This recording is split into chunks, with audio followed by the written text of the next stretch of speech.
Voy a tratar de resumir en unas pocas diapositivas los principales aspectos a tener en cuenta para el diagnóstico y tratamiento tanto del hipotiroidismo como del hipertiroidismo. En realidad son patologías muy fáciles de diagnosticar, simplemente hay que tener algunos conceptos bien claros para el diagnóstico y tratamiento.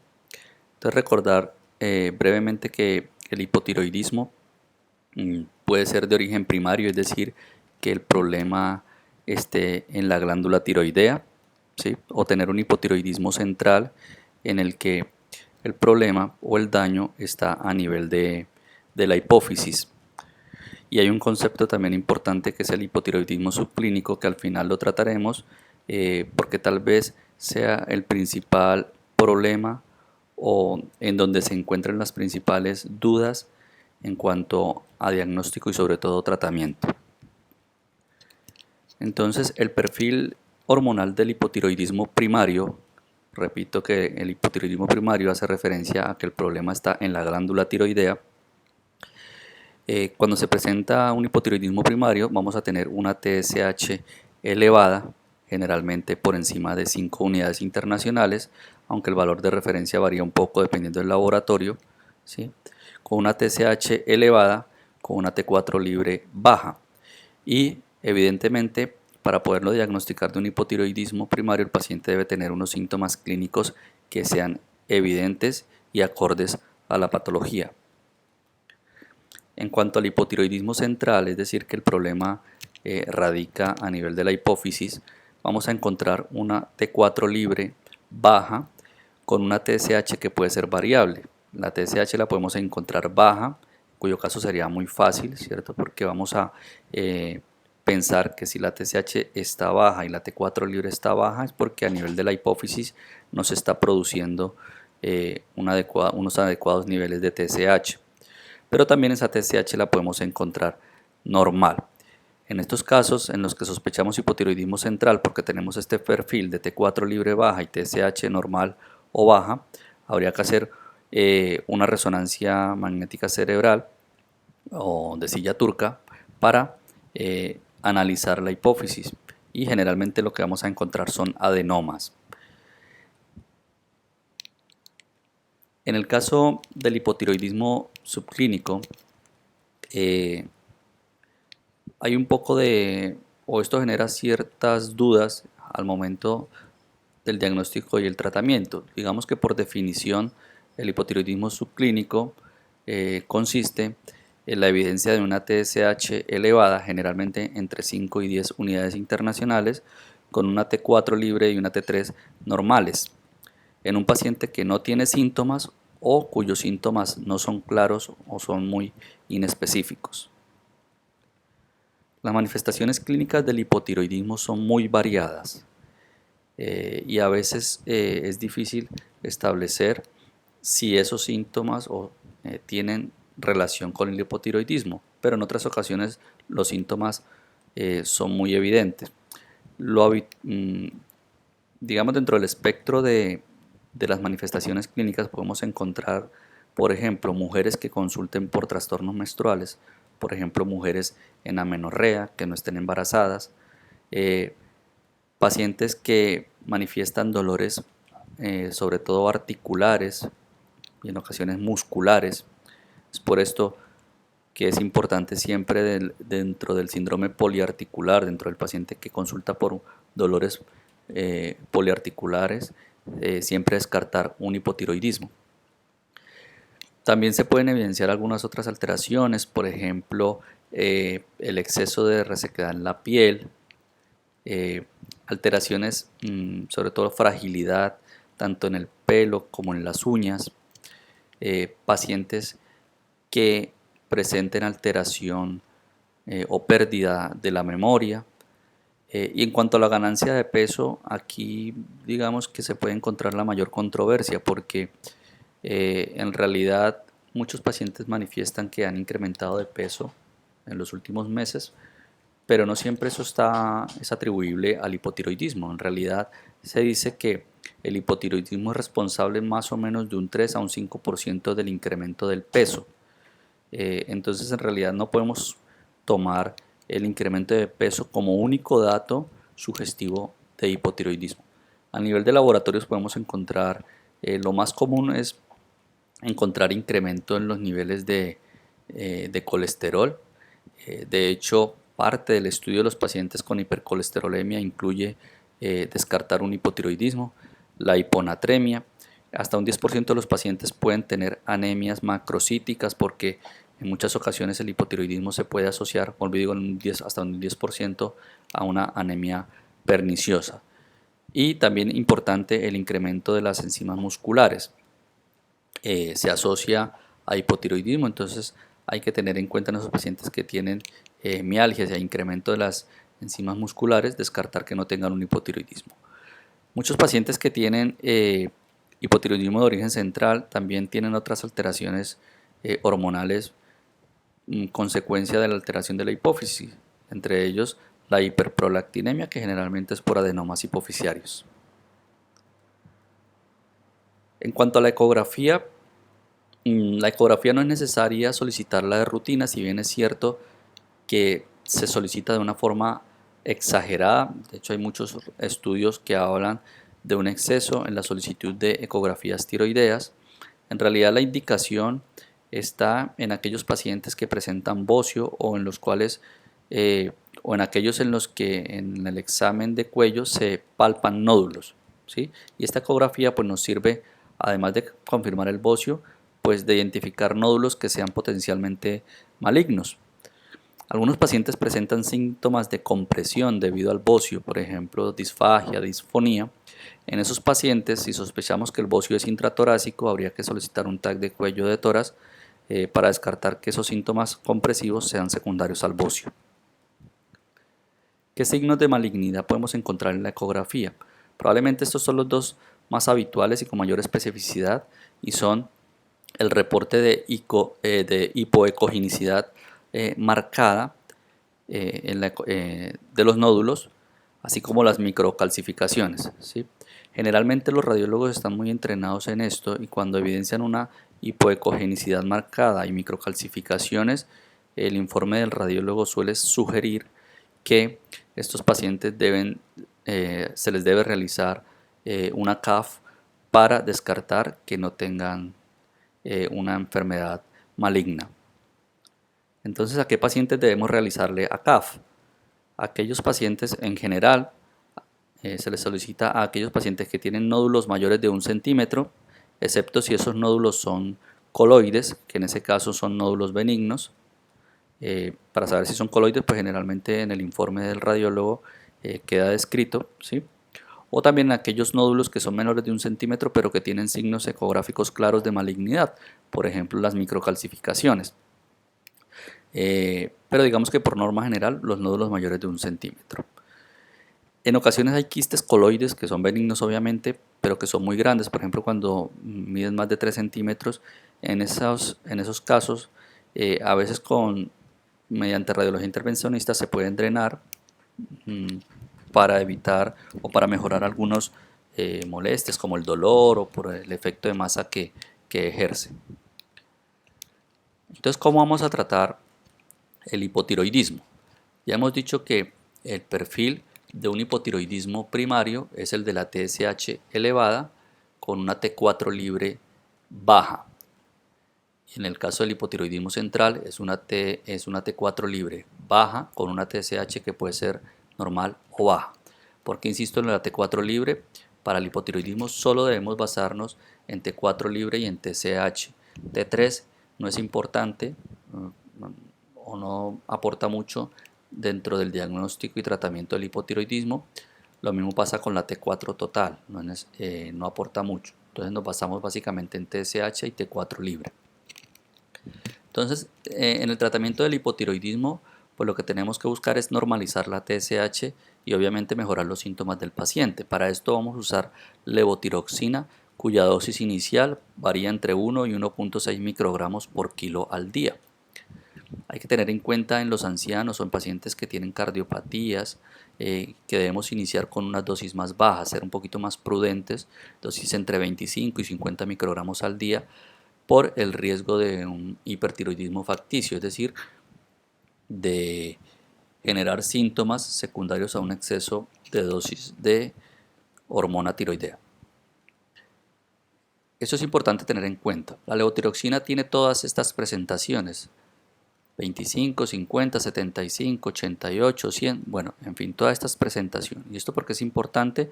Porque tenemos la posibilidad de poner la dosis lo más exacta posible o lo más apropiada posible para evitar efectos secundarios en esos pacientes.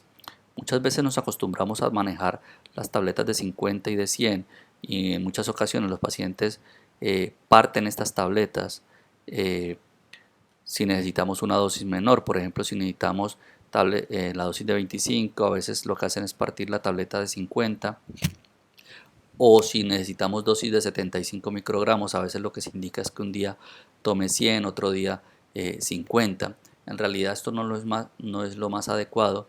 Lo más adecuado es dar la dosis que el paciente en realidad amerita, y las presentaciones están disponibles. Lo que hay es que solicitarla y exigir que al paciente le entreguen la dosis que nosotros estamos indicando. Entonces, ¿qué recomendaciones hay que tener en cuenta? Si nosotros le vamos a formular levotiroxina al paciente, hay que insistirle en que debe ser en ayunas y por lo menos unos 30 minutos antes del desayuno, y no debe mezclarlo con ningún otro medicamento. También es importante tener en cuenta que la levotiroxina no tiene una dosis techo, es decir, podemos irla incrementando hasta dosis muy alta.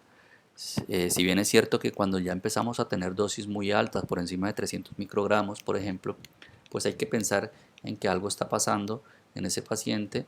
¿Sí? Dentro de esas cosas hay que sospechar de pronto en una mala absorción o una resistencia a, a la hormona. Después de que iniciamos el tratamiento con levotiroxina, pues vale la pena o se debe realizar un control de TSH cada 4 o 6 semanas para decidir si vamos a realizar algún ajuste del tratamiento.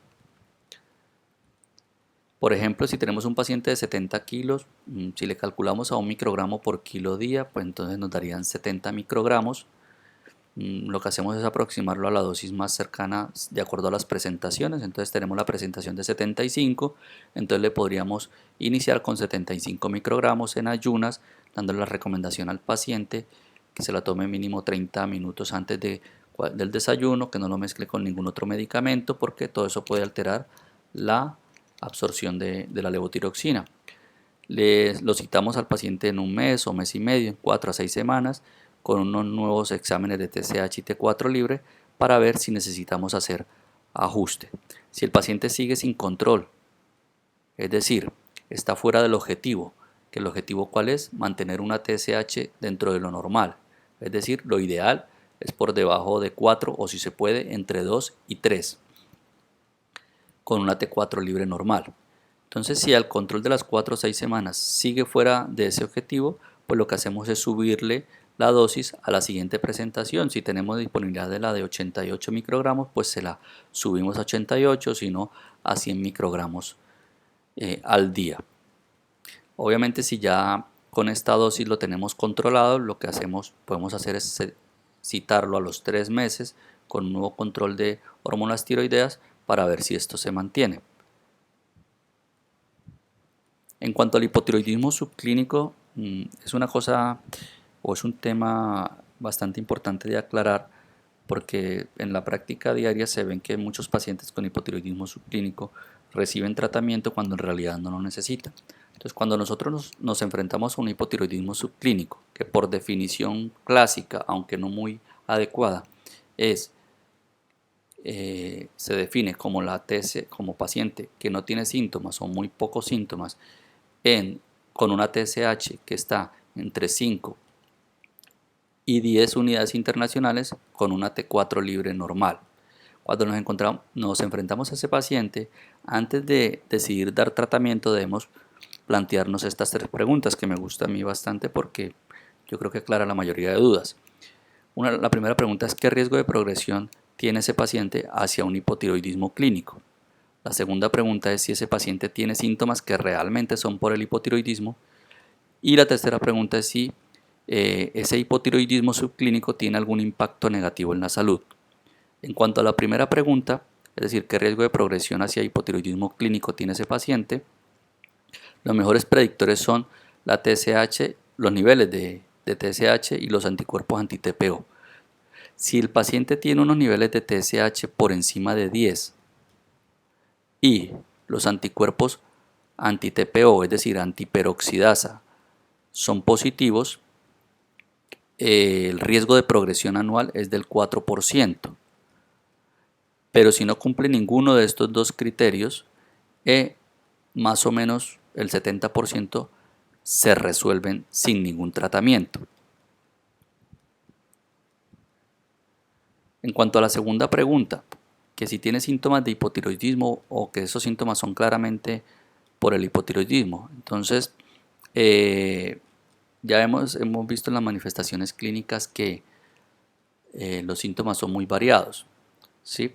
El síntoma que más mejora en algunos estudios es el tema del cansancio, de la astenia en los pacientes que tienen hipotiroidismo subclínico y que nosotros decidimos tratarlo, ¿sí? Entonces, digamos que este aspecto es muy difícil de establecer en estos pacientes con hipotiroidismo subclínico. Y luego el impacto negativo en la salud. Entonces se ha visto y en los últimos años han salido muchos estudios sobre el impacto del hipotiroidismo subclínico sobre las enfermedades cardiovasculares, principalmente insuficiencia cardíaca y enfermedad coronaria. O en aquellos pacientes que también tienen deterioro cognitivo, parece que el hipotiroidismo subclínico tiene un mayor impacto sobre esto. Sobre todo esto se puede dar si la TSH está por encima de 10. Bien, aunque la definición clásica es de TSH entre 5 y 10, obviamente si el paciente tiene TSH por encima de 10 con una T4 libre normal, pues también hablamos de hipotiroidismo subclínico. Entonces, entre más alta esté, parece que hay más fuerza a favor de tratar ese hipotiroidismo subclínico. Entonces, finalmente, ¿en quién es razonable tratar cuando tenemos un hipotiroidismo subclínico? En aquellos pacientes que tienen TSH mayor de 10 de forma mantenida, es decir, en varios controles, y que además tienen anticuerpos anti-TPO positivos. O aquellos pacientes que tienen TSH entre 4 y 10, pero si además tienen síntomas que son claramente o que se pueden asociar con el hipotiroidismo, por ejemplo, dolores articulares, mialgias, la astenia. No muy recomendado asociar el sobrepeso al hipotiroidismo subclínico, ¿sí? Y que además tengan anticuerpos anti-TPO positivos. Es decir, entre 4 y 10 si tienen síntomas muy sugestivos y anticuerpos anti-TPO positivos, o pacientes que tengan bocio, porque parece que las dosis bajas de levotiroxina reducen hasta un 25% el tamaño del bocio, y obviamente en pacientes que estén embarazadas. Esto sí es indicación de tratar el hipotiroidismo subclínico, o mujeres que quieran quedar en embarazo, porque en ese caso lo ideal es tener una TSH entre 2 y 3, o en niños. En estos tres casos sí es importante tratarlo si tiene valores entre 4 y 10 unidades internacionales. Entonces, en definitiva, si decimos que es razonable tratar ese hipotiroidismo subclínico, habría que tratarlo pues con dosis bajas, ¿no? Dosis de 25 a 50 microgramos al día y hacer un control de TSH a las 6-8 semanas para ver si se normalizó y en función de eso ajustar la dosis. Pero si decidimos no tratar ese hipotiroidismo subclínico, pues lo que uno puede hacer es hacerle control de TSH y T4 libre cada 6 meses a esos pacientes. Entonces, en conclusión, el diagnóstico del hipotiroidismo se basa pues, en la evidencia de una TSH alta con una T4 libre baja. En el caso del hipotiroidismo primario, una TSH alta con una T4 libre baja. En el caso del hipotiroidismo central, tendremos una T4 libre baja con una TSH normal o baja. Y en el hipotiroidismo subclínico, pues debemos decidir si el paciente en verdad amerita recibir un tratamiento farmacológico, porque una vez iniciado el tratamiento farmacológico va a ser muy difícil retirarle el medicamento. En cuanto al hipertiroidismo, pues decir que las principales causas de hipertiroidismo son la enfermedad de Graves, que más o menos representa el 50 o 60% de los casos, el bocio multinodular, que representa un 20% de los casos, y el adenoma tóxico un 5% más o menos.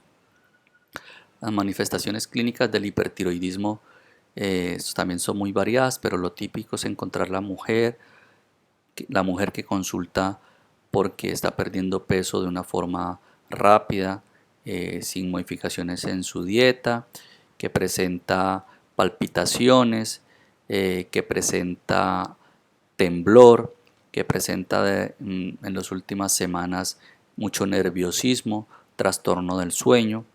Entonces, y que a lo mejor en las últimas semanas han notado que se le brotan mal los ojos, es decir, el esoftalmos. Entonces, lo típico es mujer joven, por ahí en torno a los 30 años, con pérdida de peso, palpitaciones, nerviosismo, trastorno del sueño y esoftalmos. ¿Cómo lo diagnosticamos? Pues si le pedimos una TSH, una T4 libre y una T3, vamos a evidenciar la TSH suprimida, es decir, indetectable, y en este caso encontraremos T4 libre y T3 elevada. En el hipertiroidismo sí es importante, sí se debe tener en cuenta la T3, porque muchas veces la T4 puede salir normal, pero con una T3 elevada. Si queremos ponerle bien el nombre de enfermedad de Graves, habría que confirmarlo con anticuerpos contra el receptor de TSH, porque dentro de la fisiopatología de la enfermedad de Graves lo que vemos es eso, la producción de anticuerpos contra el receptor de TSH. En el caso del hipertiroidismo, la ecografía de tiroides pues nos puede evidenciar un incremento difuso de la glándula o evidenciar un adenoma, en el caso del adenoma tóxico, o múltiples nódulos. Y la gammagrafía con yodo pues es un estudio complementario, principalmente cuando tenemos un bocio multinodular, porque nos permite detectar qué nódulos, si estos nódulos son funcionantes o no. En cuanto al tratamiento del hipertiroidismo, pues lo habitual es iniciar el tratamiento con el metimazol a dosis que generalmente pueden oscilar entre 10 y 30 miligramos al día. La presentación del metimazol son tabletas de 5 miligramos. Generalmente lo que uno hace es iniciar 2 tabletas cada 8 horas. Hay una opción que es el propiltiuracilo, que principalmente lo usamos en embarazadas. Y cuando iniciamos el tratamiento con metimazol, generalmente vamos a durar entre 12 y 18 meses. Un año y medio generalmente es el tratamiento antes de pensar en retirar el fármaco. Para los síntomas como el nerviosismo, el temblor, las palpitaciones, podemos usar el propranolol a dosis que varían entre 40 y 160 miligramos al día. Y generalmente tras iniciar el tratamiento con metimazol y propranolol, los síntomas se controlan fácilmente. Hay una opción de tratamiento del hipertiroidismo que es con yodo radioactivo, pero no es para todos los pacientes. Se recomienda en aquellos pacientes en los que ha fracasado el tratamiento farmacológico con metimazol o que sea intolerante a estos fármacos, ¿sí? O en aquellos pacientes que lo hemos tratado durante un año y medio y después de suspender el tratamiento reaparecen los síntomas, o en pacientes que tengan contraindicación, por ejemplo, que tengan algún nódulo que sea susceptible de operar o que sea un bocio quirúrgico, pero que tenga alguna contraindicación para la cirugía y haya fracasado con tratamiento médico, pues también sería indicación de tratamiento con yodo. O en aquellos pacientes de quien se quiera realizar un control más rápido de los síntomas, por ejemplo en la mujer que quiera quedar en embarazo. Sin embargo, después del tratamiento con yodo se deben esperar mínimo 6 meses antes de embarazarse.